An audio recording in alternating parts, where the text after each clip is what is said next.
The Lord be with you. A reading from the Holy Gospel according to Matthew. Jesus again in reply spoke to the chief priests and elders of the people in parables, saying, "The kingdom of heaven may be likened to a king who gave a wedding feast for his son. He dispatched his servants to summon the invited guests to the feast, but they refused to come. Second time he sent other servants, saying, 'Tell those invited, behold, I have prepared my banquet, my calves and fattened cattle are killed, and everything is ready. Come to the feast.' Some ignored the invitation and went away, one to his farm, another to his business. The rest laid hold of his servants, mistreated them, and killed them. The king was enraged and sent his troops, destroyed those murderers, and burnt their city. Then he said to his servants, 'The feast is ready, but those who were invited were not worthy to come. Go out, therefore, into the main roads and invite to the feast whomever you find.' The servants went out into the streets and gathered all they found, bad and good alike, and the hall was filled with guests. But when the king came in to meet the guests, he saw a man there not dressed in a wedding garment. The king said to him, 'My friend, how is it that you came in here without a wedding garment?' But he was reduced to silence. Then the king said to his attendants, 'Bind his hands and feet and cast him into the darkness outside, where there will be wailing and grinding of teeth. Many are invited, but few are chosen.'" The Gospel of the Lord. Praise to you, Lord Jesus Christ.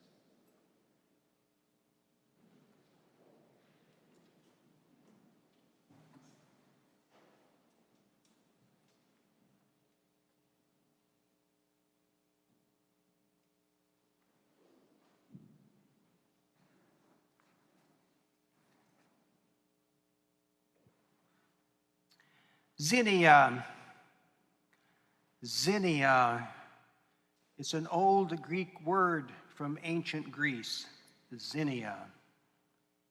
The people believed that that's what their gods wanted them to do in reference to strangers. Xenia. Literally, it means ritualized friendship. They believed the gods wanted them to treat the strangers as if they were their friends.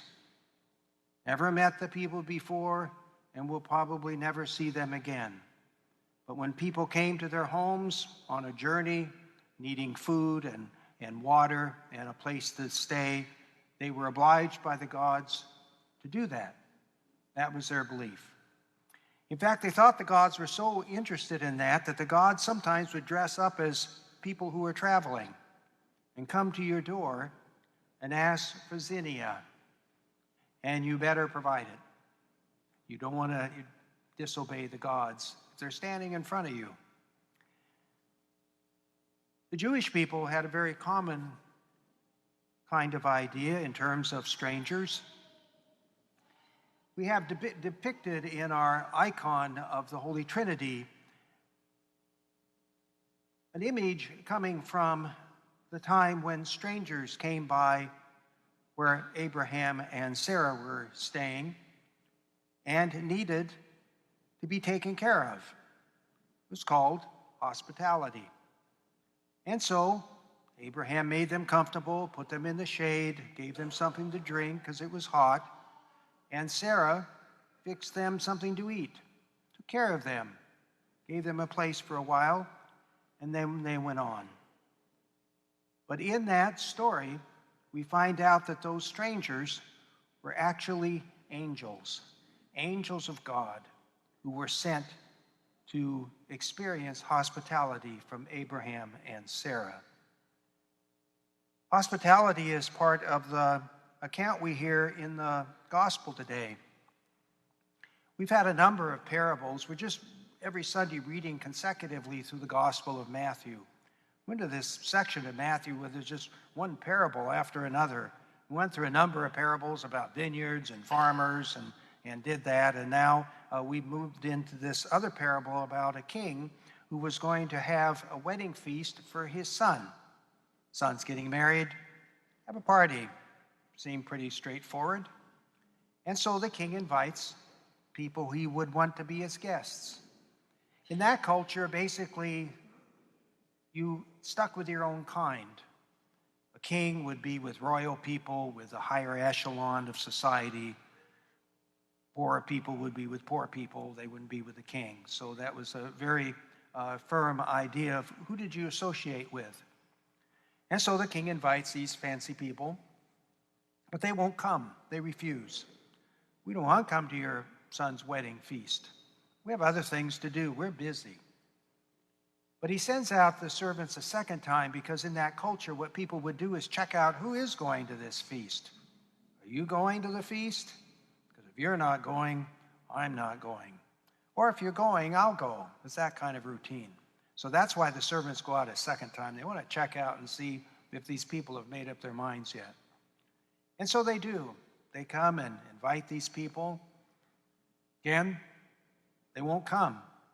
In fact, some of them are so obnoxious that they attack the servants and kill them. Well, the king's not going to be very happy about that.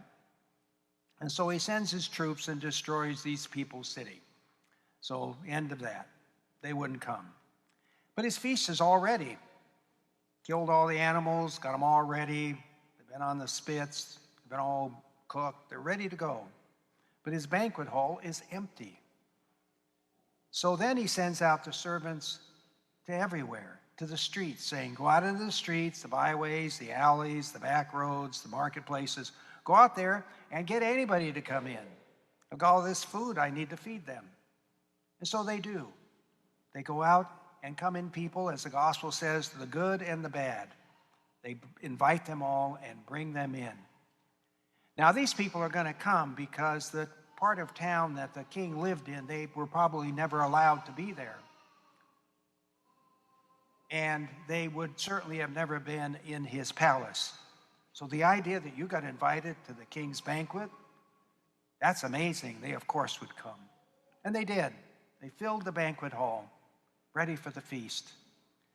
But there's one fellow that came who wouldn't put on the wedding garment the king gave him. It was a cultural thing there that if you invited someone, you gave them special clothing to wear, probably so they all looked the same. It's, I don't know, the wedding garment. But the king provided it. It was free. But this fellow won't put his garment on, and he won't say why. So the king takes great offense at that. It's very demeaning and insulting to do that to the king. So the king has him thrown outside. He obviously doesn't want to be there, so throw him out. And at the end of the gospel, Jesus says, many are invited, but few are chosen. What this parable is about God. It's about God's inviting everyone. God does not just stay with certain people, the special people, the privileged people. All people are invited to come to the banquet of heaven. Everyone is treated the same. And it's up to us then to hear that invitation from God and then respond to it. We can respond like the upper echelon and say, no, thank you very much, but I don't want to. I don't want to be invited to the heavenly banquet. Or to be like the common people who said yes, and they came. They responded to the king's hospitality. It takes an element of humility to accept hospitality. We have a tendency, especially in our culture, to say, well, I don't need it, I'm fine, I'm on my own, I can do it all by myself. So when people's nice to us and they reach out to us, we can feel a little embarrassed, especially if they want to give us big hugs. We don't want to do that we feel. We want to draw back. We're sort of shy people, I don't know why. But it's important that when we receive hospitality, we accept it. We accept it. That's what the Lord expects us to do. Just as in the parable, the common people accepted the king's invitation. So we're called to accept hospitality when we come to church and to also give hospitality to people around us, people in the community, to welcome them, to accept them, not divide them, not discriminate against them, not look at them and you're good or you're bad. But they're all God's children, and we're called then to be hospitable. Next Saturday, we will have a parish dinner. We've had one for the last 8 or 9 years. Ever since we accepted stewardship as a method in this parish, a journey, a way we are as Christians. We come as stewards before God. And so what that meant is that we gave up the marketplace.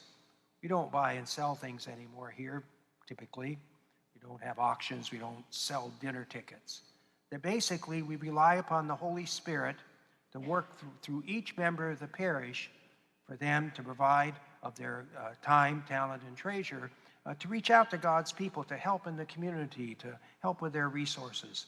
And we don't need to, like, I'll sell you a painting and then you give me money. I rely upon the Holy Spirit to prompt you to be generous, prompt you. What is the Holy Spirit inspiring us to do today? One thing is that we now have this dinner next Saturday. It's free.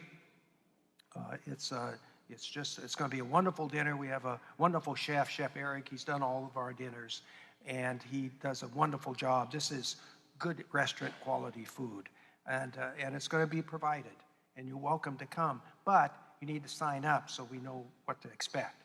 So if you don't sign up, you can't come. So the RSVP. So you do that by getting on the website and putting in your name, and then coming next Saturday at 5:30. And then we can celebrate as a parish God's gift to us, not in a way of buying and selling, but in just being together and experiencing community. And being together, just like we heard in the first reading from the prophet Isaiah, in which Isaiah is having this vision that God is on a mountain and he's inviting all of his people to come to the mountain where there will be rich food and rich wine. I mean, for the common people at the time, they just get blurry thinking about that. They probably never had rich food and rich wine in their entire lives. They're too poor. But this vision of Isaiah is to come, and God will give you a really great banquet. And so the banquet of heaven. Come and participate. So that's the spirit here with this parish dinners. They have a dinner. It's free. It's a high quality. It'll be a wonderful time. We always have a good time at that dinner. So you're welcome to come, but again, you need to sign up. Okay, that's Saturday evening. Now, Sunday morning, St. Vincent de Paul is putting on a breakfast. And it's free. They ask you maybe to bring some food for the poor. But it's a free dinner, a free breakfast, and you're invited to come to that. And it's hospitality. Our inclination may be, oh, no, I'm independent. I don't need that. I'll go do something else. I'll go play on my computer. But no, it's important in the terms of hospitality, we not only give it, but we receive it. And so it's important both at the dinner and the breakfast to come. For the cook and bottle washers in your family, you're going to get a weekend off. You won't have to do the cooking. You won't have to do the dishes. Just come and enjoy the community at the dinner on Saturday and at the breakfast on Sunday. And that way we gather as God's people, just as Isaiah had in his vision, that this is the Lord providing wonderful food for everyone. It doesn't matter how much money you have or don't have. Just come and be present to the community. And that way we live as God's people together in community and really answering the call that the king sent out to the people to come to his banquet. Come to the banquet, accept it, and come and fill the hall with your presence.